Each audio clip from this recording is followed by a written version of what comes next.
নমস্কাৰ আটাইকে স্বাগতম জনাইছো পঞ্চায়ত নিৰ্বাচন সন্মুখত প্ৰতিটো ৰাজনৈতিক দলে হওক বা প্ৰতিটো পঞ্চায়তৰ প্ৰাৰ্থীসকলে নিৰ্বাচনী যে কুচকাৱাজ ইতিমধ্যে আৰম্ভ কৰিছে। আজি এক ব্যতিক্ৰমী দৃশ্য দেখা গৈছে ধুবুৰী কালাৰহাট যি পঞ্চায়ত, এই কালাৰহাট পঞ্চায়তত মই উপস্থিত আছো আৰু এক ব্যতিক্ৰমী দৃশ্য।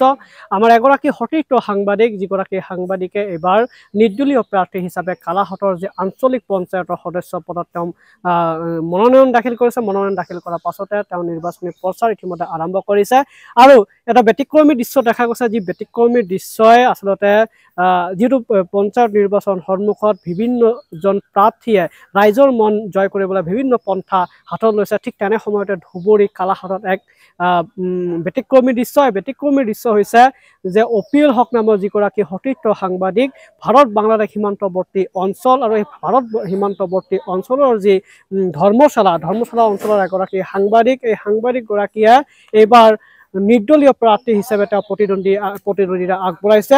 মই তেওঁৰ মনৰ কথা জানিবলৈ চেষ্টা কৰিম। এটা বিশেষ এটা লেটাৰ ডোনেশ্যন বক্স, আৰু এই ডোনেশ্যন বক্সৰ জৰিয়তে ৰাইজৰ কাষত যাবলৈ চেষ্টা কৰিছে। আচলতে যি সময়ত দেখা গৈছে যে পঞ্চায়ত ইলেকশ্যনে হওক, বিভিন্ন নিৰ্বাচনত বিভিন্ন প্ৰাৰ্থীয়ে ভোটাৰ ৰাইজক টকাৰ বিনিময়ত ভোট আদায় কৰাৰ চেষ্টা কৰে। ঠিক তেনে সময়ত দেখা গৈছে এক ব্যতিক্ৰমী দৃশ্য, যি ব্যতিক্ৰমী দৃশ্য যে ৰাইজৰ পৰা টকা সংগ্ৰহ কৰা হৈছে, ৰাইজৰ পৰা বৰঙণি বিচাৰিছে যে ৰাইজৰ টকাৰে তেওঁ নিৰ্বাচন খেলিব, যিহেতু তেওঁৰ হাতত যথেষ্ট পৰিমাণে ধন নাই বা ধনৰ বিনিময়ত ভোট বিচৰা, কাৰো পৰা ভোট ল'ব বিচৰা নাই বা তেওঁৰ পৰা সামৰ্থ্য নাই। গতিকে ৰাইজৰ টকাৰে তেওঁ নিৰ্বাচনী প্ৰচাৰ চলাব বিচাৰিছে আৰু জিকাৰ পিছত তেওঁৰ প্ৰথম কামটো হ'ব যে ৰাইজৰ টকাৰে জিকি ৰাইজৰ কাম কৰিব। এই মুহূৰ্তত মোৰ সৈতে সতীৰ্থ সাংবাদিক আছে, সাংবাদিকগৰাকীক এই মুহূৰ্তত তেওঁৰ ভাষ্য ল'বলৈ যত্ন কৰিম। আচলতে যি এটা ব্যতিক্ৰমী পদক্ষেপ, এই পদক্ষেপৰ বিষয়ে জানিবলৈ যত্ন কৰিম। আচলতে এই পদক্ষেপ কিয় ল'লে আপুনি? হয়, আপোনালোকে জানে মই আগতে সাংবাদিকতা কৰিছিলোঁ, কিন্তু বিভিন্ন কাৰণত মই এইবাৰ নিৰ্বাচনত প্ৰতিদ্বন্দ্বিতা কৰিব বিচাৰিছোঁ। কালাৰহাট ৬০ নং কালাৰহাট গাঁও পঞ্চায়তৰ আঞ্চলিক পঞ্চায়তৰ সদস্য হিচাপে মই মনোনয়ন পত্ৰ দাখিল কৰিছোঁ নিৰ্দলীয় প্ৰাৰ্থী হিচাপে। কাৰণ আপোনালোকে জানে আজিকালি দলৰ টিকিট পাবলগীয়া হ'লে টকা লাগে। সেই টিকিট কিনাৰ টকা মোৰ নাছিল, মই টকা দিব নোৱাৰাত মই টিকিটটো হোৱা নাই, মই টিকিট নাপালোঁ। তাৰ কাৰণে মই নিৰ্দলীয় প্ৰাৰ্থী হিচাপে মনোনয়ন পত্ৰ দাখিল কৰিছোঁ। মোৰ আজি মই তাৰমানে কি হৈছে, মোৰ পৰ্যাপ্ত পৰিমাণে মোৰ ধন নাই কাৰণে মই ইলেকশ্যনত মই প্ৰতিদ্বন্দ্বিতা কৰিম, তাৰ কাৰণে মই সক্ৰিয়ভাৱে ৰাইজৰ ওচৰত যাব পৰা নাই। আজিলৈকে মই কালাৰহাট পঞ্চায়তৰ কোনো এখন গাঁৱত এতিয়ালৈকে মই বেলট পেপাৰ পইচাৰ অভাৱত মই এনে মানুহৰ ঘৰে ঘৰে গৈছিলোঁ, প্ৰতিজন মানুহৰ ঘৰে ঘৰে মই গৈছিলোঁ, তাৰ পৰা মই ভোট বিচাৰিছোঁ। মোৰ এটাই কথা যে আপোনালোকে যোগ্য কেণ্ডিডেট বিচাৰ কৰি ভোট দিব, যাতে এই কেণ্ডিডেটজনক, এই প্ৰতিনিধিজনক সদায় পায়। আজিৰ এই ডোনেশ্যন বক্সৰ কাৰণ হ'ল মই যিহেতু এইবাৰ প্ৰতিদ্বন্দ্বিতা কৰিব কৰি আছোঁ, কিন্তু মোৰ ধন নথকাৰ কাৰণে প্ৰতিজন ৰাইজৰ ওচৰত মই ১ টকা ২ টকা যিয়ে মোক যিমান পাৰে সহায় কৰিব, যাতে মই এইবাৰ নিৰ্বাচনত জিকাৰ পিছত ৰাইজৰ টকাৰে নিৰ্বাচন খেলিম আৰু ৰাইজৰ হৈ মই কাম কৰাৰ কাৰণে মই কালাৰহাট পঞ্চায়তৰ ৰাইজক মই প্ৰতিশ্ৰুতি দিলোঁ। এইটো কাৰণে মই এই কালাৰহাট পঞ্চায়তৰ সকলো ৰাইজক মই এইটো অনুৰোধ জনাইছোঁ, আপোনালোকে চাব কালাৰহাট পঞ্চায়তৰ যিবিলাক কেণ্ডিডেট বৰ্তমান আছে, যিবিলাক দ্বাৰাই থিয় হৈছে, ৬জন কেণ্ডিডেট আছে, তাৰে ভিতৰত আপোনালোকে যোগ্য কেণ্ডিডেট বিচাৰিব। যিজন কেণ্ডিডেটক আপোনালোকে সদায় পাব, সেইজন কেণ্ডিডেটক আপোনালোকে বিচাৰিব। কাৰণ আমাৰ কালাৰহাট পঞ্চায়তৰ যিটো আঞ্চলিক সদস্য পদৰ যিটো প্ৰাৰ্থী হ'ব, এই পদটো আছিল, এই চিটটোৱে আছিল জেন্টছৰ জেগাত লেডিছক লৈ গৈ কংগ্ৰেছৰ টিকিট দিলে, AIUDFৰ টিকিট দিলে লেডিছক।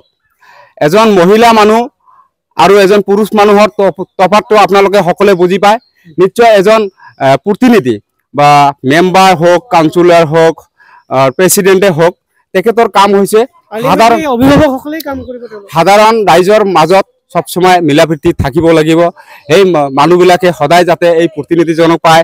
আজি কাৰোবাৰ যদি কিবা এটা হয়, ঘৰত কিবা এটা কাজিয়া হয় সাধাৰণ মানুহৰ, তেতিয়াহ'লে কাক মাতে? মেম্বাৰক মাতে, হয়তো প্ৰেচিডেণ্টক মাতে। সেই মানুহজন যোগ্য হ'ব লাগিব, এই মানুহজন যাতে এই মানুহজনৰ বিচাৰটো কৰি দিব পাৰে। এই মুহূৰ্তত ৰাইজক কি এই মুহূৰ্তত মই ৰাইজক এইটো অনুৰোধ জনাইছো আপোনালোকে যোগ্য কেণ্ডিডেটক ভোট দিব যাতে ৰাইজৰ সদায় ৰাইজৰ হৈ কাম কৰিব পাৰে আৰু আপোনালোকে মোক সহায় সহযোগিতা কৰিব মই এই দান বক্সটো লৈ প্ৰতিজন ৰাইজৰ ঘৰে ঘৰে গৈছো আপোনালোকে মোক 1 টকা 2 টকা যি পাৰে সহায় কৰিব কাৰণ টকাৰ অভাৱত মই এতিয়ালৈকে পোষ্টাৰ চলাব পৰা নাই বা বেনাৰ পোষ্টাৰ মই প্ৰতিখন গাঁৱত মই লগাব পৰা নাই আপোনালোকে মোক 1 টকা 2 টকা দি সহায় কৰিব আৰু মই প্ৰতিশ্ৰুতি দিছো মই যাই ৰাইজৰ 1 টকা 2 টকা লৈ মই ৰাইজৰ প্ৰতিনিধি হৈ মই ৰাইজৰ হৈ কাম কৰিম এইটো মই প্ৰতিশ্ৰুতি দিলো আপোনালোকে যোগ্য কেণ্ডিডেটক বিবেচনা কৰিব মই সদায় আগতে মই সাংবাদিক হিচাপে যিসকল সামাজিক কাম কৰিছো আপোনালোকে সবে মোক চিনি পায় আপোনালোকে মোক সদায় দেখা পায় হাট বাজাৰ যতে যাব আপুনি সদায় মোক দেখাব আপোনালোকৰ যদি কিবা বিপদ হয়